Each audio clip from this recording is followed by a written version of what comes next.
अत्यधिक ऋणभार सही न पारि जड़े युवक निजर जीवन हारी देइछन्ति।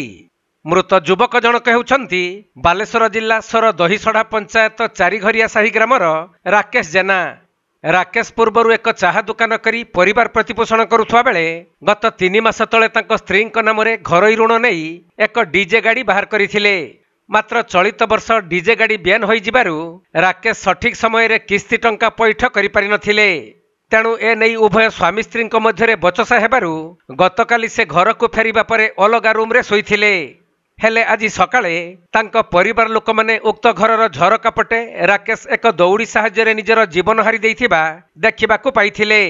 परे कबाट भांगी तांको उद्धार करी सोर डाक्तरखाना कोणा जाइथिले भी डाक्तर तांको मृत घोषणा करिथिले। खबर पाई पुलिस डाक्तरखाना रे पहुंची सब व्यवच्छेद कराई तांको परिवार लोकंकु हस्तांतर करिबा सहित घटनार अधिक तदंत करिसंती।